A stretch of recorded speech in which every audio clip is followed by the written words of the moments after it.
that time again. Week 4 NFL action in the books.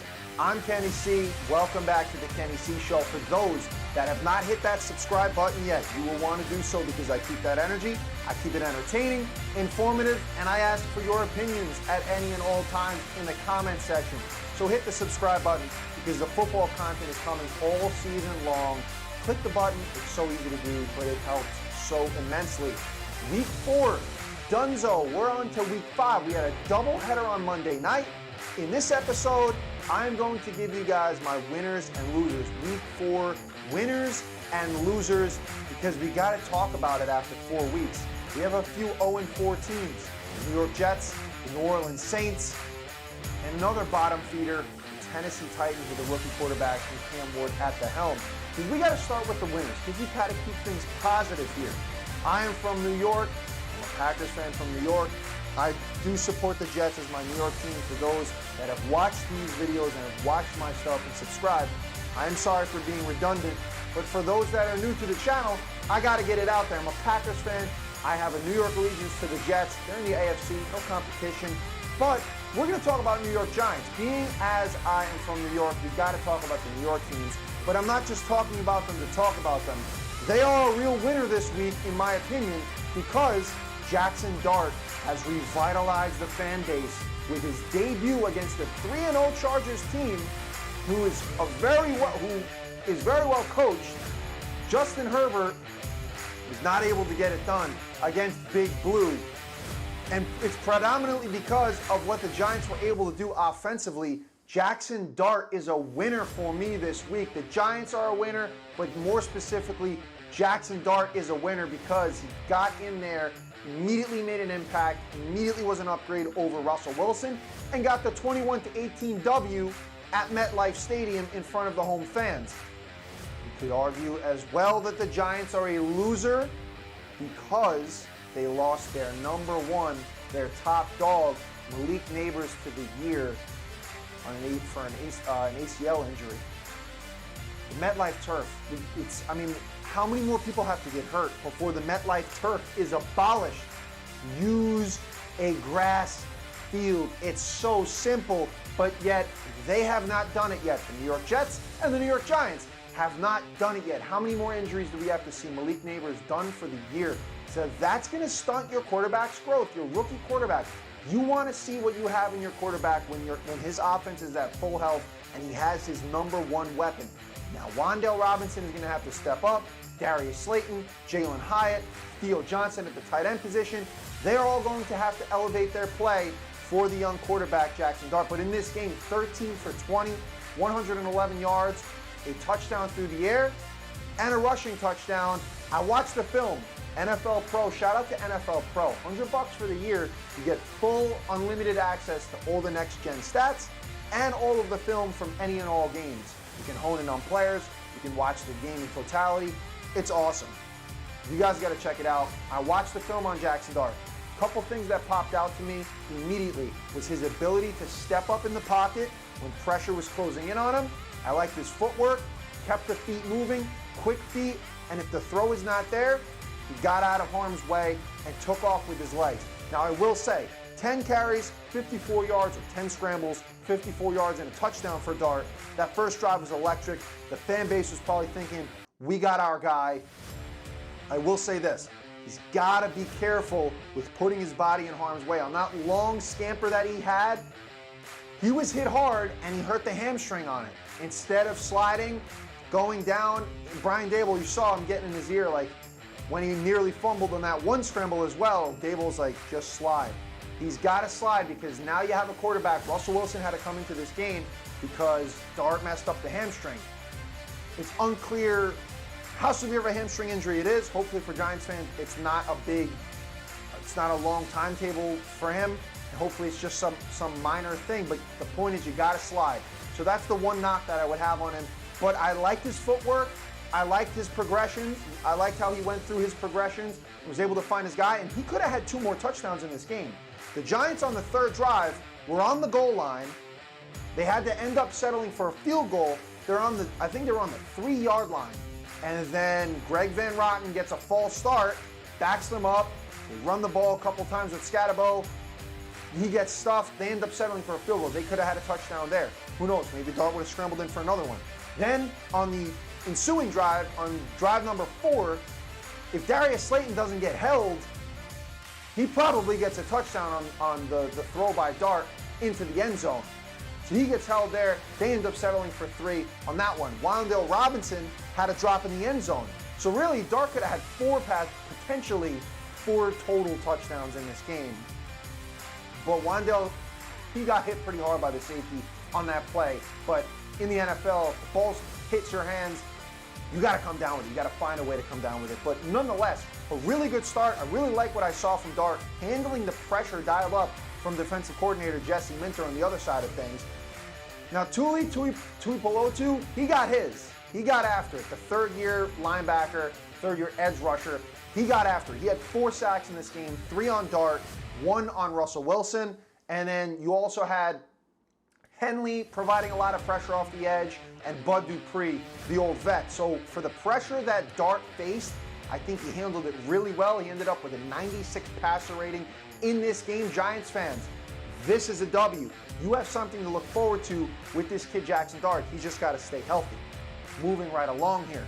Kansas City Chiefs are my second winner from week 4, a 37-20 victory over the Baltimore Ravens. A get-right game for the Chiefs. Mahomes looking like vintage Mahomes with the performance that he had. 25 for 37, 270 yards, and 4 touchdowns with a 124.8 passer rating for Mr. Patrick Mahomes. He finds ways to incorporate everybody into the offense. And this is with Xavier Worthy, but having 3 more yards than Isaiah Pacheco in terms of the rushing category. They did not run the ball particularly well. They didn't really focus on running the ball because they were just kind of air raiding it with 4 touchdown passes by Mahomes, spreading the ball out to Tyquan Thornton, to Juju Smith-Schuster, to Hollywood Brown, and to Pacheco getting a receiving touchdown. So excellent job by Mahomes. I think this was a get-right game for the Chiefs. They're now 2-2 on the season. You're in jeopardy there of falling to 1-3. That would not have been good if you're a Kansas City Chiefs fan, but you stay the course if you're a Chiefs fan, as you've done for the last decade now, because this is a Chiefs team that knows how to find ways to win. Now, I will say, people are going to say, how can you make them a winner? Look at what the Ravens' defense was in this game. Look at the Ravens in totality in terms of the injuries. I get that, but that's not a problem that the Chiefs had to worry about. You get it done. If you get the win, especially against the Ravens team that now falls to 1-3, so it might be time to sound the panic alarm, especially because Lamar goes down with a hamstring injury in this game. 2 to 3 weeks at minimum for Lamar. That is not good if you are a Purple Birds fan.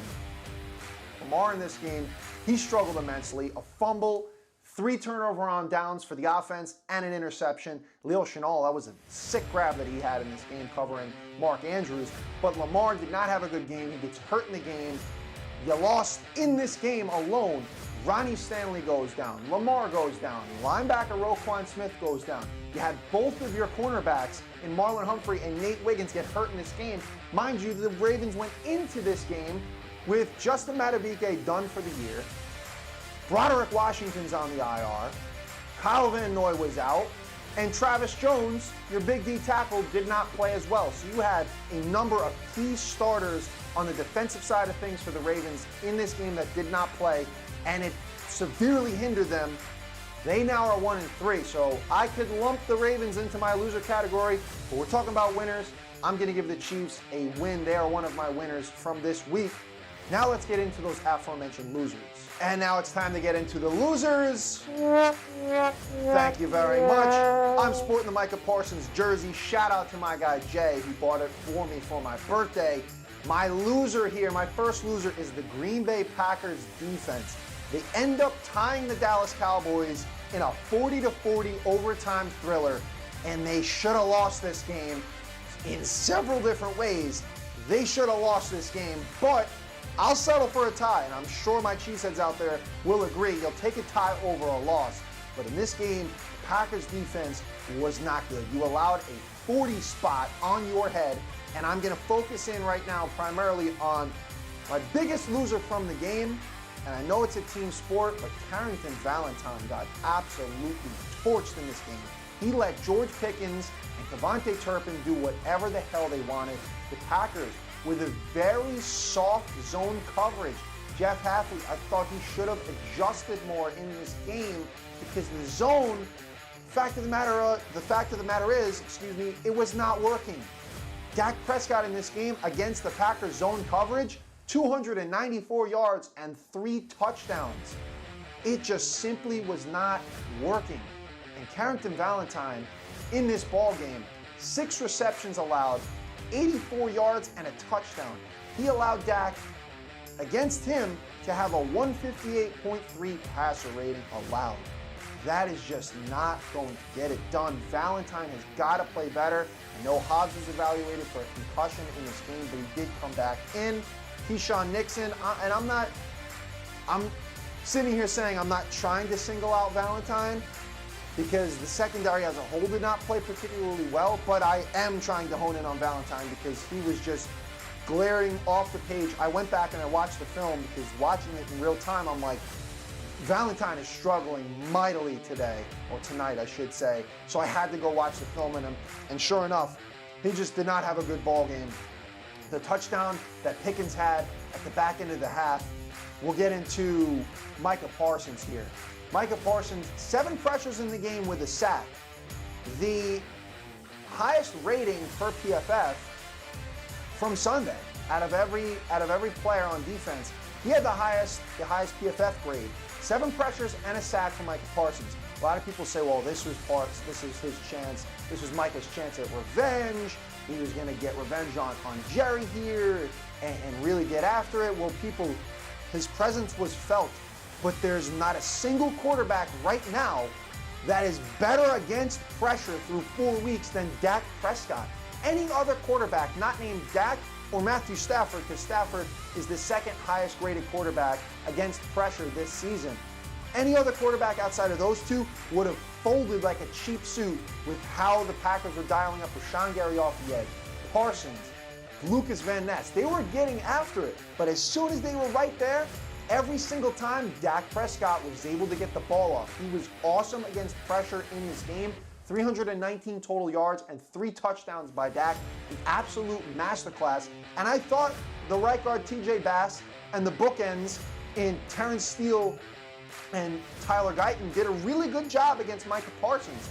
Now, like I said, 7 pressures and 1 sack is not nothing to Parsons, but they largely, when I watched the film on Parsons, they did a great job at neutralizing him. He got doubled a couple of times. There was a lot of times where it was one-on-one, and Parsons just simply got beat. Now, he was right there on a number of occasions, right at Dak's throat, about to get him, and Dak was able to get the ball off. Turpin was big in this game. Pickens had the game of a lifetime with CeeDee Lamb out, but the touchdown that Pickens had at the back end of the half, I mean, Dak with the just absolute rainbow. Parsons was right there about to get him. Guyton was beat inside, and then Dak was able to get the ball off in double coverage, and somehow Pickens comes down with that ball. That was just spectacular. But the Packers defense, 14 points in under 30 seconds. That's the 2nd time in back-to-back weeks that the Packers have allowed.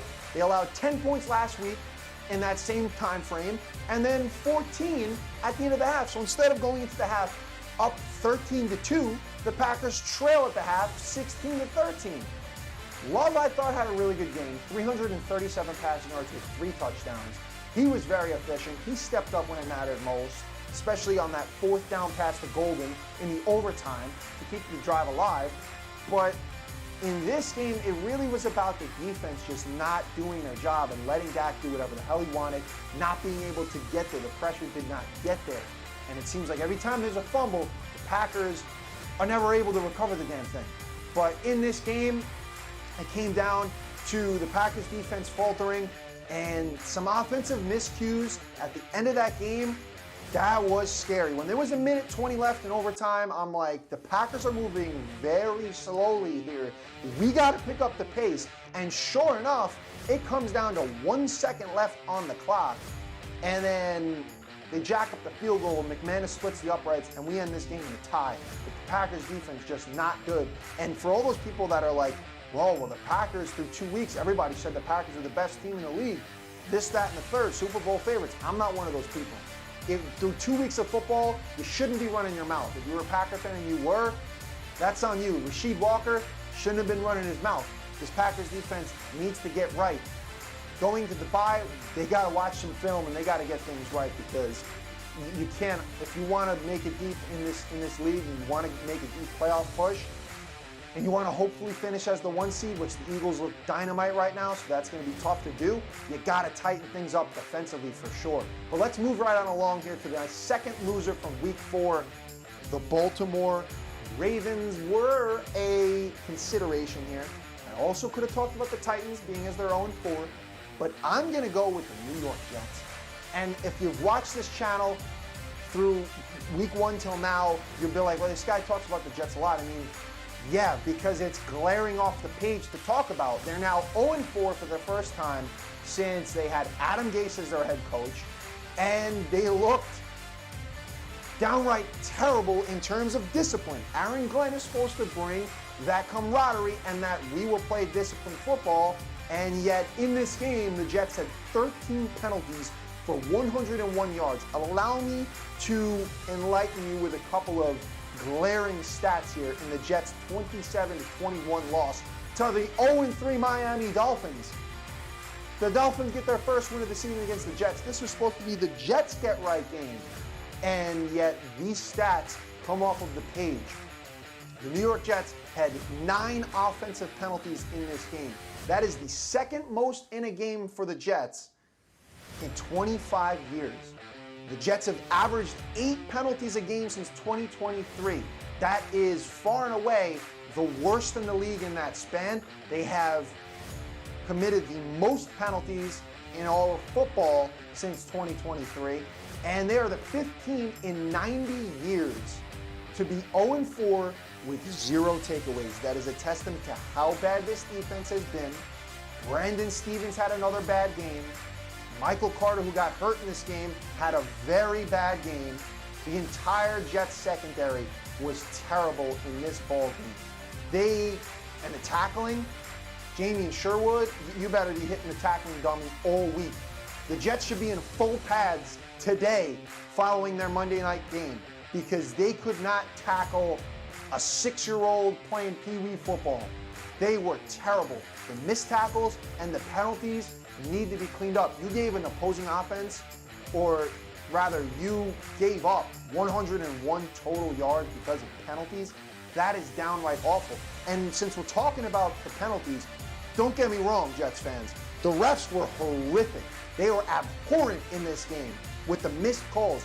Fields was hit late out of bounds in the second half, no call. Joe Tittman got punched in the face, no call. You had the late hit on Mason Taylor when a Dolphins defender dives in way late after he's already on the ground and he stands up looking around for the call, no call. And then the worst one of them all that ultimately cost the Jets in this game was the offensive pass interference called on Garrett Wilson. That was probably the softest call of this season thus far to date. That was a terrible call by the refs, a game-altering call, because then with about 90 seconds left to go in the game, Fields throws one up, an outstanding, out of this world, he's not human catch by Garrett Wilson, which would have been his second of the game. The Jets would have won this game had that OPI not been called. It would have been 28-27 final. The New York Jets would be in the win column, but because of lackluster, piss-poor officiating, it ended up costing them in the end, but the Jets beat themselves up, let's be real, throughout this entire game. But Justin Fields, the guy doesn't have a number 2 wide receiver. Mason Taylor was the second best receiver when you look at the stats. If you're going to talk box score, Mason Taylor was the second, Garrett Wilson was the first. I think Breece Hall was third, and then Ruckert was fourth. You didn't have a wide receiver within the top 4 in the box score. Josh Reynolds has been an absolute zero. He's been a nobody for this team. Adrian Smith is a rookie. Alan Lazard has been a nobody. He's been a nobody for the past 2-3 seasons for the New York Jets. They don't have a number 2 wide receiver. Josh Reynolds was supposed to be the guy. Well, he's not. So Justin Fields is playing with a wide receiver 1 and a rookie tight end. Essentially, that is what he has to work with. Braylon Allen got hurt in this game with an MCL sprain. He's going to miss some time. Justin Fields was taken off for his life because the Jets can't pick up a blitz to save their damn lives. The offensive line was not doing a good job for Justin Fields when you look back at this game. 81 rushing yards with a rushing touchdown for Fields. He did his thing with his feet. He did his thing through the air, 20 for 27, 226 yards. The Jets did not open up the playbook until the back end of the second half. I thought they needed to mix that up with the pass and run. There was way too many run plays, and Breece Hall got his in terms of yards, but they just needed to open up the playbook. I wanted to see more from Engstrom. You had that one drive, I forget which exact drive it was. It was in the first half, but the Jets ran the ball again. 3rd and 6. The Dolphins defense is thinking, I wonder what the Jets are going to do here. They run the ball again, and they end up punting. You got to open up the playbook earlier than they did, in my opinion, but the Jets, 0-4 now, are a loser for me. Hopefully they can get right against the Dallas Cowboys at MetLife. I will be in attendance for that 1 p.m. kickoff on October 5th. Hopefully I get to see a Jets W, but it's not going to be easy because, like I said, Dak Prescott, the best quarterback in the league, went under pressure, and the Jets can't get a turnover to save their lives. They can't tackle to save their lives. Their secondary got torched by Tua Tagovailoa, so it's not going to bode well for them against Dak Prescott and the high-flying 40-plus point Dallas Cowboys offense. But we'll see what happens. I want to hear from you guys. Comment section below. Use your fingers and type a comment. Give me your thoughts on how your team did this week, your biggest winner, your biggest loser. I want to know. Hit the subscribe button and stay tuned for more football content.